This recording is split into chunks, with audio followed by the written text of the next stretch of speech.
السلام علیکم ورحمۃ اللہ وبرکاتہ۔ امید ہے سبھی طلاب علم خیریت سے ہوں گے۔ آج تفسیر کی 13ویں کلاس ہے، 13th کلاس ہے۔ اس سے پہلے ہم نے سورۃ البقرہ کی آیات کی تفسیر کا مطالعہ کیا۔ آج ہمیں سورۃ البقرہ کی آخری 2 آیتیں ہیں۔ انشاءاللہ کل سے سورۃ آل عمران کی آیتیں شروع کی جائیں گی۔ تو آج سورۃ البقرہ کی آیت نمبر 285 اور 286 ہیں۔ ان 2 آیات کا مطالعہ کرتے ہیں۔ روز کی طرح پہلے ہم اس کو پڑھیں گے، اس کے بعد انشاءاللہ اس کی تفسیر کو نظر کریں گے۔ اعوذ باللہ من الشیطان الرجیم، بسم اللہ الرحمن الرحیم۔ آمن الرسول بما أنزل إليه من ربه والمؤمنون كل آمن بالله وملائكته وكتبه ورسله لا نفرق بين أحد من رسله وقالوا سمعنا وأطعنا غفرانك ربنا وإليك المصير۔ لا يكلف الله نفسا إلا وسعها، لها ما كسبت وعليها ما اكتسبت، ربنا لا تؤاخذنا إن نسينا أو أخطأنا، ربنا ولا تحمل علينا إصرا كما حملته على الذين من قبلنا، ربنا ولا تحملنا ما لا طاقة لنا به، واعف عنا واغفر لنا وارحمنا أنت مولانا فانصرنا على القوم الكافرين۔ اللہ تعالی بیان فرماتے ہیں،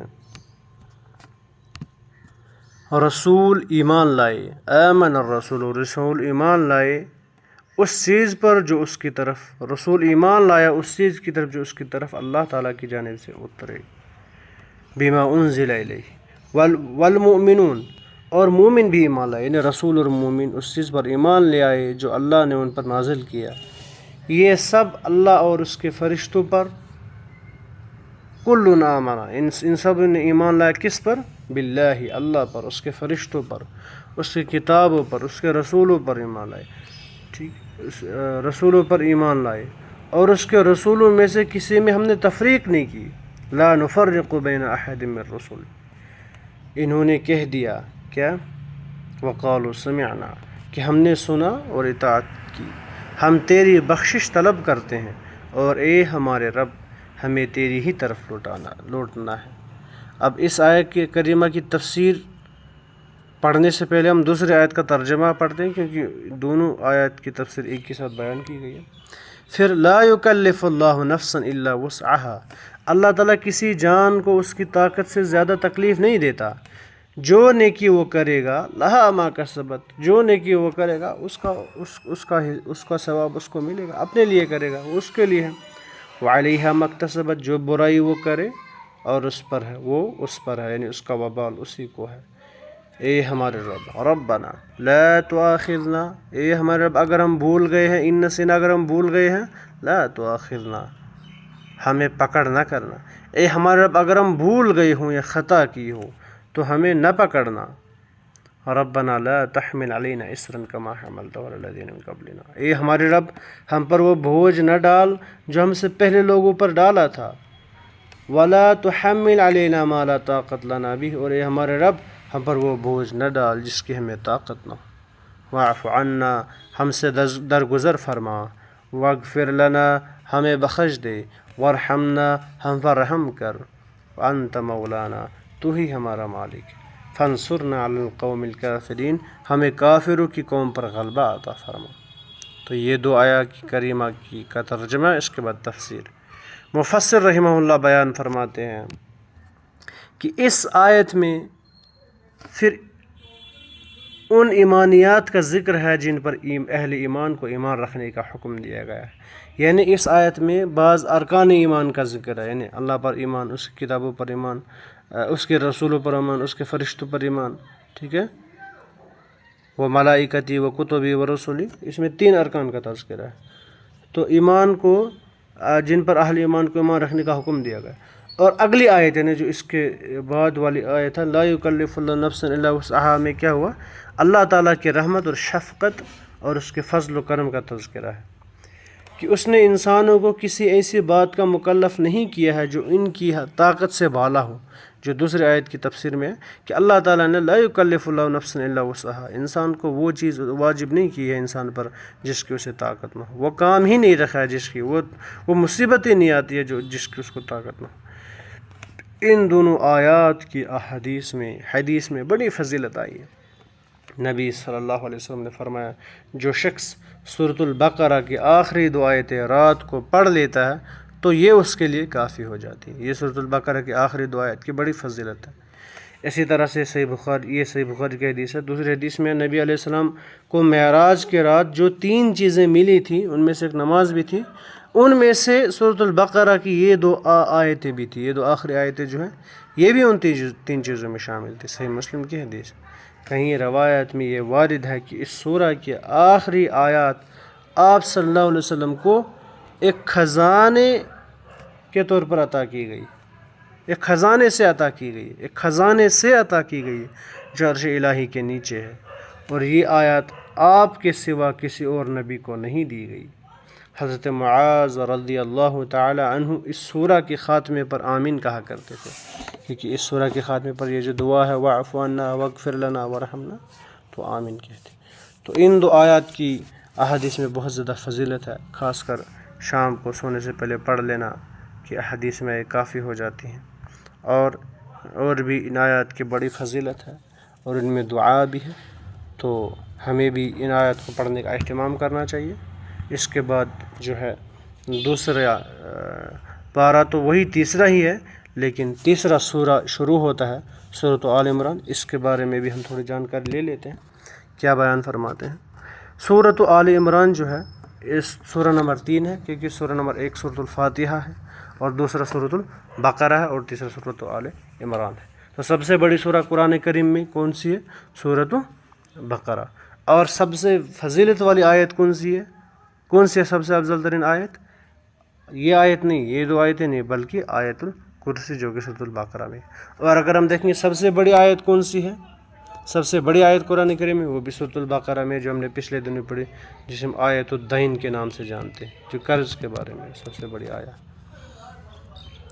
اب جو سورۃ آل عمران میں کیا ہے؟ سورۃ آل عمران بسم اللہ الرحمن الرحیم، شروع کرتا ہوں اللہ تعالیٰ کے نام سے جو نہایت مہربان رحم کرنے والا ہے۔ تو مفسر بیان فرماتے ہیں کہ یہ سورہ جو ہے مدنی ہے، یہ سورہ مدنی ہے، اس کی تمام آیتیں مدنی یعنی مدینہ میں نازل ہوئی ہے۔ علماء نے ایک اصطلاح قائم کی ہے، مدنی سورہ کون سی ہوتی ہے؟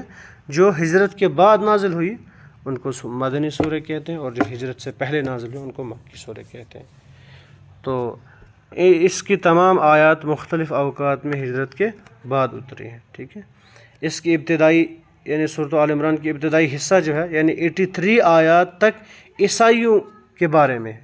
عیسائیوں کے وفد نجران کا ایک وفد تھا عیسائیوں کا، وہ نبی علیہ السلام کے پاس آیا تھا 9 ہجری میں، ٹھیک ہے، خدمت میں حاضر ہوا تھا۔ عیسائیوں نے آ کر نبی علیہ السلام سے اپنے عیسائی عقائد، اسلام کے بارے میں مذاکرہ و مباحثہ کیا، جس کو رد کرتے ہوئے انہیں دعوت مباہلہ بھی دی گئی، جس کی تفصیل آگے آئے گی انشاءاللہ۔